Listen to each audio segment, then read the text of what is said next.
സത്യമേവ ജയതേ എന്ന വാട്സാപ്പ് സ്റ്റാറ്റസുമായി അതിജീവിത രംഗത്തെത്തിയിരിക്കുന്നു. അപ്പോഴും അടുത്ത വഴിയിൽ പൊരുതുകയാണ് ജാമ്യം നിഷേധിക്കപ്പെട്ട രാഹുൽ മാങ്കൂട്ടം MLA. ജീവിതത്തിലെ തന്നെ ഏറ്റവും കറുത്ത ദിവസമാണ് മാങ്കൂട്ടത്തിനെ സംബന്ധിച്ച് ഇന്ന്.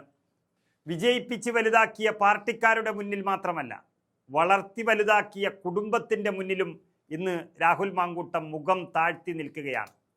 ബലാത്സംഗ കേസിൽ തിരുവനന്തപുരം ജില്ലാ സെഷൻസ് കോടതി ജാമ്യം നിഷേധിച്ചതോടെ അടുത്ത നീക്കവുമായി രാഹുൽ മാങ്കൂട്ടം രംഗത്ത് വന്നിരിക്കുന്നു എന്നാണ് വാർത്തകൾ വന്നിരിക്കുന്നത്.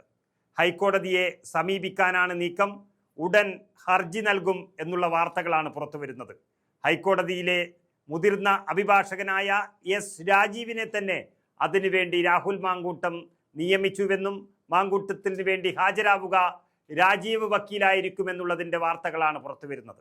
ഉത്തരവിൻ്റെ പകർപ്പ് കിട്ടിയാൽ തൊട്ടു പിന്നാലെ തന്നെ ഓൺലൈനായി മുൻകൂർ ജാമ്യാപേക്ഷ നൽകുമെന്നാണ് അറിയുന്നത്. ഹർജി നാളെ ഉച്ചയോടെ തന്നെ ബെഞ്ചിൽ കൊണ്ടുവരാൻ കഴിയുമോ എന്നും പരിശോധിക്കുന്നുണ്ട് അഭിഭാഷക സംഘം തന്നെ. അങ്ങനെ ഒരു നിയമ പോരാട്ടത്തിന് തന്നെ കച്ചകെട്ടി ഇറങ്ങിയിരിക്കുകയാണ് രാഹുൽ മാങ്കൂട്ടം. അന്വേഷണ സംഘത്തിന് മുന്നിൽ കീഴടങ്ങാനുള്ള നീക്കം രാഹുൽ മാങ്കൂട്ടത്തിൻ്റെ ഭാഗത്തു നിന്നും ഇല്ല എന്നാണ് ഇപ്പോൾ വിവരം ലഭിക്കുന്നത്. അങ്ങനെ കീഴടങ്ങി കൊടുക്കാൻ തയ്യാറല്ല എന്നുള്ളത് രാഹുൽ മാങ്കൂട്ടം പലരെയും അറിയിച്ചതായിട്ടാണ് അറിയുന്നത്.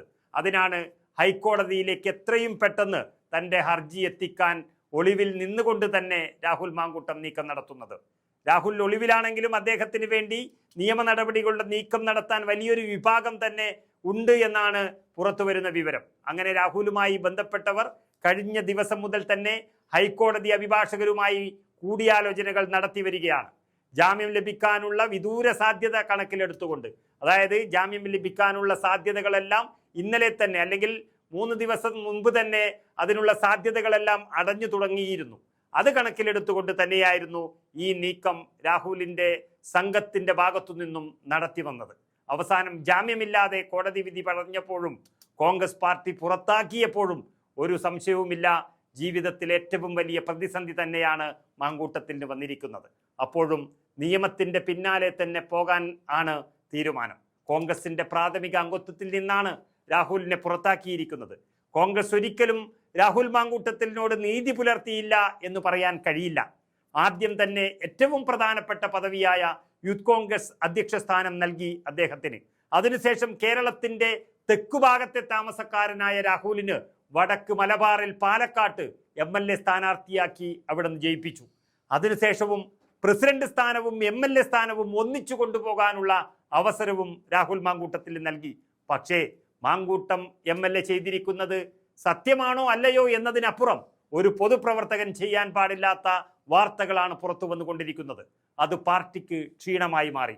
സത്യത്തിൽ മാങ്കൂട്ടത്തെ പാർട്ടിയല്ല, പാർട്ടിയെ മാങ്കൂട്ടം MLA ആണ് വഞ്ചിച്ചത് എന്നൊരു ധാരണ എല്ലാവർക്കും വന്നു കഴിഞ്ഞതോടെയാണ് പാർട്ടി പുറത്താക്കിയത്. പാർട്ടിയും പാർട്ടി പ്രവർത്തകരും കൂടെയില്ല എന്നുള്ളത് കൊണ്ട് പിന്മാറാൻ രാഹുൽ തയ്യാറല്ല. നിയമ പോരാട്ടം തന്നെയാണ് അദ്ദേഹം ലക്ഷ്യം വെച്ചിരിക്കുന്നത്. ഏതായാലും CPM-ന്റെ അഴിഞ്ഞാട്ടം ഇന്നത്തേക്ക് നിന്നു. അതുപോലെ പച്ചക്കള്ളം പച്ചവെള്ളം പോലെ അരച്ചു കുടിക്കുന്ന റിപ്പോർട്ടർ TVയുടെയും പ്രസരിപ്പ് ഇന്നത്തെ കൂടി അവസാനിച്ചു എന്ന് തന്നെ പറയാം. അവരെല്ലാം പോരാട്ടമാണ് നടത്തിയത് എന്ന് പറയുമ്പോഴും കള്ളപ്രചരണങ്ങൾ നടത്തി പലതിലും സമൂഹത്തിൽ അരാജകത്വം സൃഷ്ടിച്ചു എന്നുള്ളതാണ് സത്യം. പക്ഷെ ഇന്നത്തേക്ക് അവരുടെ വെടിയും തീർന്നിരിക്കുന്നു. ഇതിൽ ആർക്കാണ് വിജയം എന്ന് പറയാൻ കഴിയില്ലെങ്കിലും സത്യമേവ ജയതേ എന്ന വാട്സാപ്പ് സ്റ്റാറ്റസുമായി അതിജീവിത രംഗത്തെത്തിയിരിക്കുന്നു എന്നുള്ളതാണ് വാർത്ത.